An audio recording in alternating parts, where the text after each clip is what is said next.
مولایا صلی وسلم دائما ابدا علی حبیبک خیر الخلق کلہم۔ آج کا موضوع اللہ تعالیٰ کے راستے پر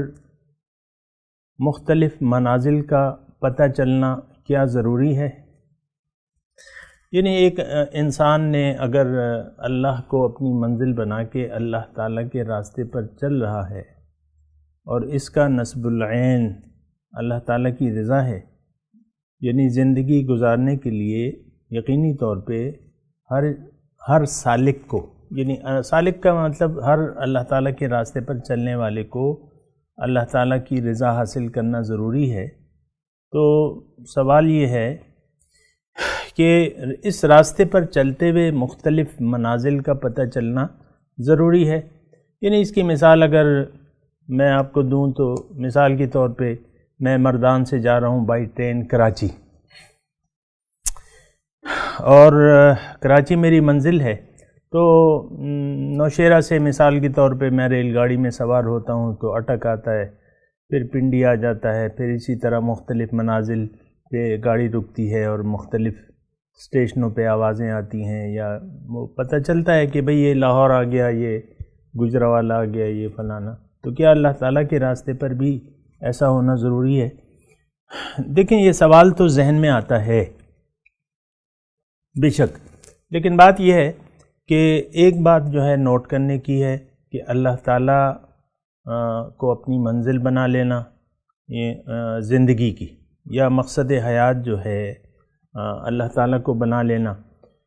اب یہ سارا سفر جو ہے یہ غیب کا سفر ہے، یا دوسرے الفاظ میں یہ باطن کا سفر ہے۔ اور ایک بات اور نوٹ کر لیں کہ انسان کا سفر جو ہے یہ چونکہ باطن کا ہے، اور اللہ تعالیٰ اس سے یہ توقع رکھتا ہے کہ یہ مشاہدات کے پیچھے نہ پڑے،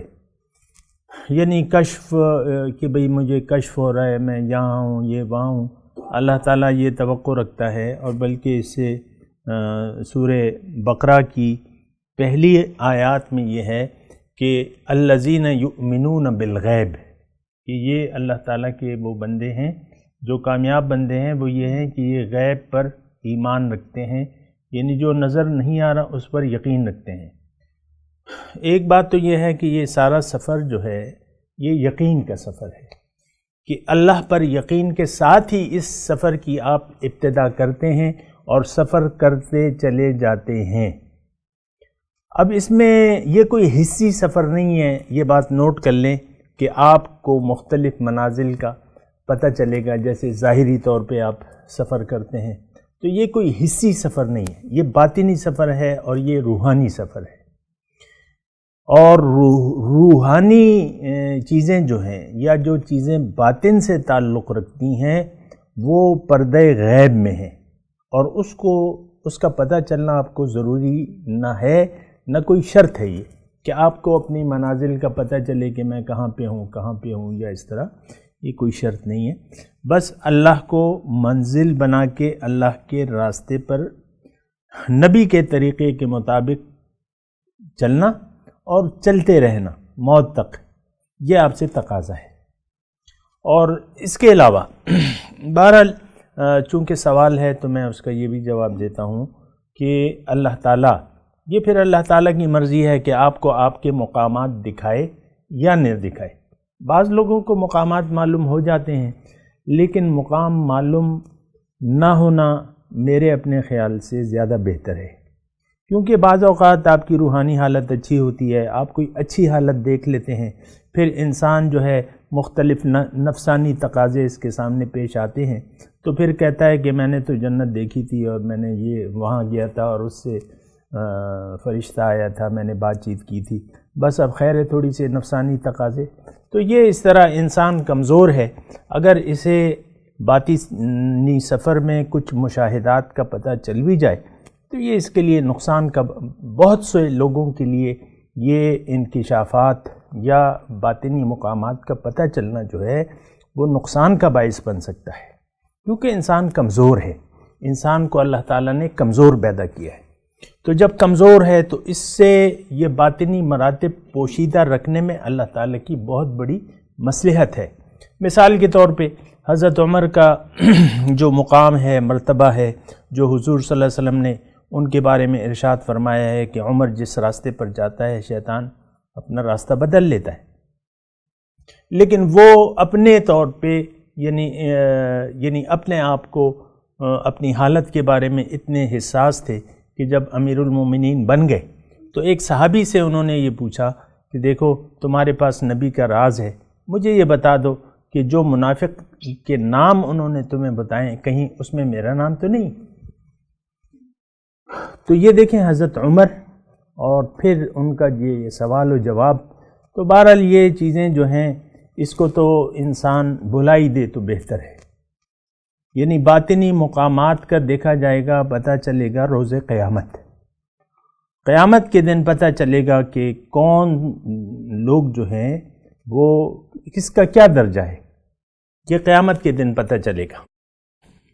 تو قرآن میں بھی اس کے بارے میں مختلف اللہ تعالیٰ نے فرمایا کہ دیکھو قیامت کے دن ثم ننبئکم بما کنتم تعملون، میں تمہیں اس دن خبر دوں گا جو تم کرتے رہے۔ پھر اللہ تعالیٰ نے نفع و نقصان کے معلوم ہونے کا دن بھی روز قیامت کو کہا ہے قرآن میں، یوم یجمعکم لیوم الجمع ذالک یوم التغابن،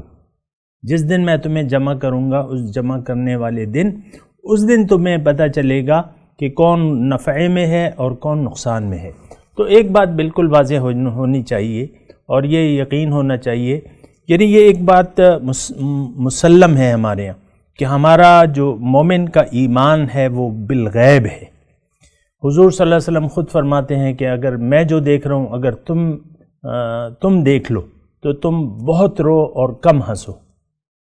یعنی ان کے سامنے تو خیر مشاہدہ تھا، لیکن انہوں نے مشاہدات ایسے نہیں بتائے اپنے کہ بھئی کیا ہے، صرف معراج کی رات جو سفر تھا انہوں نے بتائے تھے کچھ حقیقتیں، بہرحال اس کی اپنی حکمتیں تھیں، لیکن ہمیں پابند نہیں کیا گیا ہے۔ نہ یہ بات ہمارے لیے مقرر ہے کہ انسان ایک اگر سفر صحیح ہے، وہ ترقی کی منازل طے کر رہا ہے تو اس کو اس کے مقامات دکھا دینا یہ مناسب نہیں ہے۔ یہ یعنی انسان اتنی طاقت نہیں رکھتا، انسان کمزور ہے، تو پھر اس کمزوری کی بنا یہ کبھی بھروسہ کر لیتا ہے اور کبھی شرک کبھی اس سے ارتکاب ممکن ہے۔ تو یہ بات جو ہے یہ ذہن سے نکال لیں کہ ہمیں پتہ چلنا چاہیے یا مناسب نہیں، روحانی سفر میں یہ ضروری نہیں ہے۔ دوسری بات یہ ہے کہ دنیا کا جو سارا سفر ہے یہ ایک امتحان کا سفر ہے، یہ بات نوٹ کر لیں۔ کوئی امتحان مجھے ایسا بتا دیں جس کہ آپ پرچہ حل کر رہی ہیں اور آپ کو رزلٹ اسی وقت دے دیا جائے، ابھی آدھا جواب آپ نے لکھا نہیں ہے اور پھر جو ہے آدھے جواب کے بعد آپ کو آنسر آ جائے، ایسا کوئی امتحان ہے؟ یہ دنیا تو سارا دارالامتحان ہے، یہ سب امتحان ہے۔ ابھی موت آئی نہیں ہے، پرچہ آپ کا مکمل ہوا نہیں ہے، اور موت تک جو ہے توبہ کا بھی وقت ہے، ایک بات۔ دوسری بات یہ ہے عمل کا بھی وقت ہے۔ حضور صلی اللہ علیہ وسلم فرماتے ہیں کہ ایک انسان کی صبح کرتا ہے ایمان کی حالت میں اور وہ پھر شام کرتا ہے کافر کی حالت میں، یا کافر کی حالت میں وہ رات کرتا ہے، صبح جو ہے وہ مومن ہوتا ہے۔ مطلب یہ ہے کہ یہ ہمیں پتہ نہیں ہے اپنے ایمان کے بارے میں، اسی لیے کہا گیا ہے الایمان بین الخوف والرجا، کہ ایمان جو ہے وہ خوف اور امید کے مابین ہے، کبھی پتہ نہیں چلتا، اسی لیے کہتے ہیں کہ اپنی عبادت پر کبھی غرور نہ کرو، اپنے نیک اعمال پر کبھی بھروسہ نہ کرو کہ پتہ نہیں دم نکلتے وقت میرا کیا حال ہو۔ تو یہ چیزیں جو ہیں یہ ذرا ذہن میں ہونی چاہیے۔ مولایا صلی وسلم دائما ابدا علی حبیبک خیر الخلق کلہم